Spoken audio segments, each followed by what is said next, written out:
don't have privilege when you basically just said that trans people aren't valid. They're not a thing. They're just girls pretending to be boys or boys pretending to be girls. Okay. Like, okay. Oh, someone's excited. Okay. Sex is biological, but gender is a completely different thing. No, gender is not disconnected from sex. So. It's not completely disconnected, but it's still a cultural thing. It's still from society. It's okay. No, it is not in the mind. Okay, you're not a man if you think you're a man. And I didn't say pretending, or if I did, I shouldn't have said pretending. Let me amend. You said playing. Okay, I said a boy who thinks he's a girl. That's the usual phraseology I use. Not playing. I usually say a boy who thinks he's a girl or a girl who thinks he's a boy, which is technically what we're talking about here.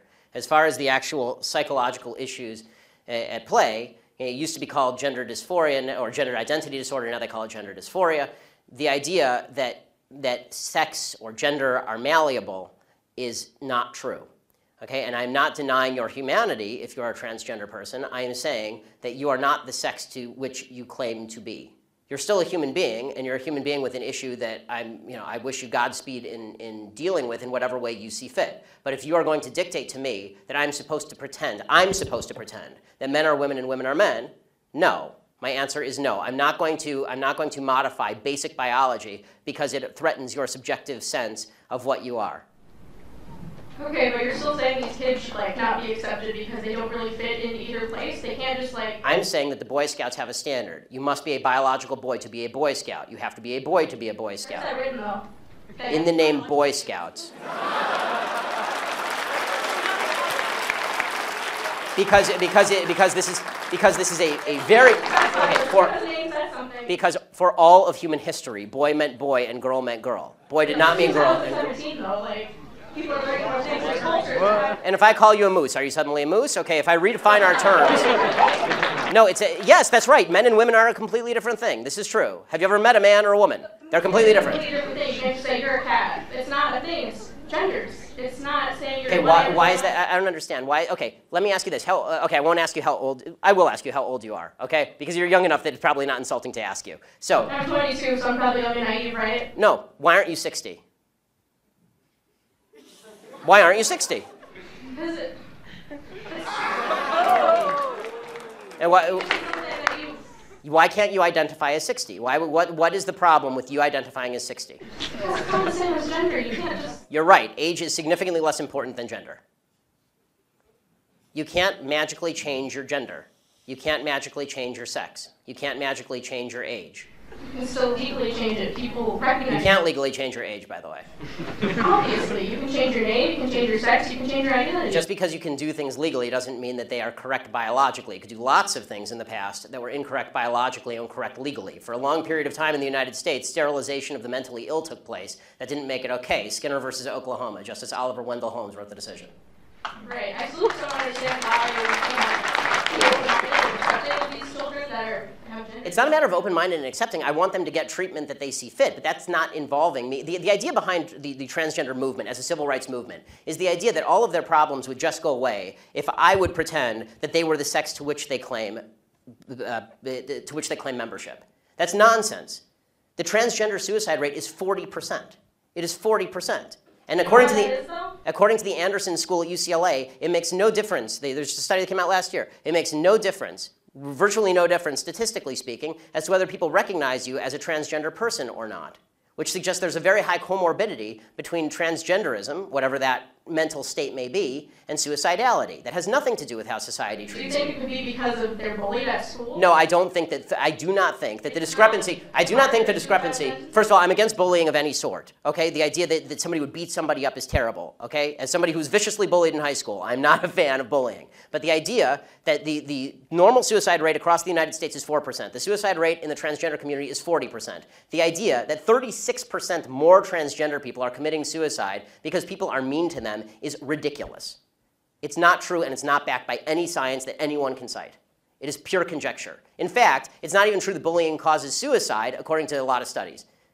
For example, in the black community, where the idea is supposedly that America is a racist society, blacks are bullied a lot. Okay, in the black community has significantly lower suicide rates than in the white community. In fact, in third world countries, the suicide rate is significantly lower than in first world countries. Suicide actually seems to be a privilege of the upper classes, if you actually look at it from a financial perspective. So the idea that suicidality is directly a result of people like me saying, no, men are not women and women are not men, it's not true. It's also... So you think it doesn't impact their identity at all, or their depression, or how they feel about themselves? I think the idea that you're going to sacrifice the entire society's proper definition of sex because you think that there is in legal terms, somebody with an eggshell skull, meaning that somebody who has a pre-existing condition that makes them more susceptible to criticism, that is not a way to run a society. You can't sacrifice truth because some people are going to actually suffer because of the truth.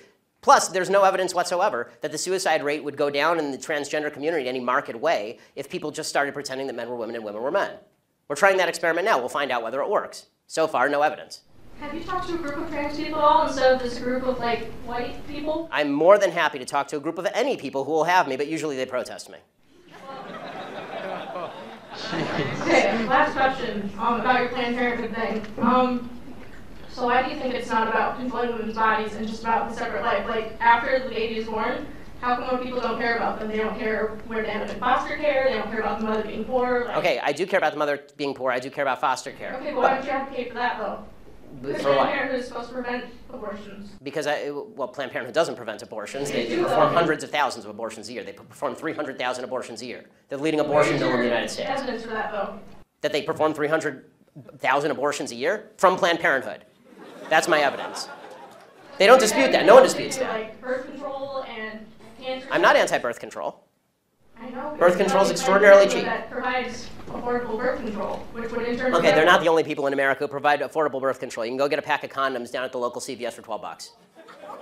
Condoms are great. People need medication, too. Yes, and it's true that most forms of birth control are also extraordinarily cheap on an annualized basis. Unless you have a severe problem, most birth control is very cheap and readily available. And I'm not against people going and getting that from Planned Parenthood. As you may have noticed, I'm mostly against abortion. If you want to go to Planned Parenthood and get a contraceptive, go for it. I don't care. I do care when you start killing babies. This is a problem for me. But what about in rape and incest situations? Okay, so this is so here's the question. It's different, yes. I mean, this is a long conversation. I'm enjoying it actually, which is why I'm allowing you to stay. But the question of rape and incest. First of all, important to note, rape and incest are not only a vast minority of abortion cases. They're an extraordinarily low percentage of abortion cases. So if we can first stipulate that all the other abortions are bad, then we can talk about that other one. Can we do that? Are all the other abortions bad, or are those ones okay? And you're just using this as an excuse to make the other ones okay. They're all okay. Ah, good. Someone who's honest. So, who's the honest fellow? Who's okay? Yay, honest people. Good. I like the honesty. Okay, so all abortions are okay. So, oh, a sign that I can't read because it has lots of words on it. Okay, so I have one question for you and one question only on abortion. Does the vagina, the vaginal canal, magically confer personhood? Answer, does the vagina magically confer personhood? Yeah, raised hands are okay. You, sir. No, the first breath does. The first breath confers personhood.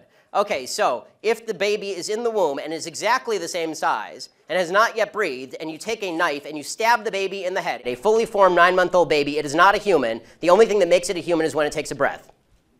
It has to independently breathe. I mean, I'm going to be honest. I'm going to stick to it, yeah, because I'm also pro-capital punishment and pro-selective suicide. So I'm going to stick with it. Selective suicide? Yeah, I assume you mean elective suicide. I mean elective suicide. Elective suicide. Okay. Yes, I'm not going to make someone commit suicide. Okay, that's good, because that wouldn't be suicide, that'd be homicide. That, by the way, I'm for capital punishment too, because people who kill people should be killed, but babies who have not killed people should not. And this is my basic position on abortion. So let me just, but I'll get your answer because you're the one who asked the question. Are you willing to stipulate that all the other abortions are bad? Just rape and incest bother you? I mean, no, I believe a woman should have the right to move Got on. it. So it's an excuse, right? So it's an excuse so that we can say that, so that we can take the marginal case and then say that the marginal case applies to all cases. Okay, that's again, faulty thinking. But if you want me to answer specifically on rape and incest, here is my basic answer.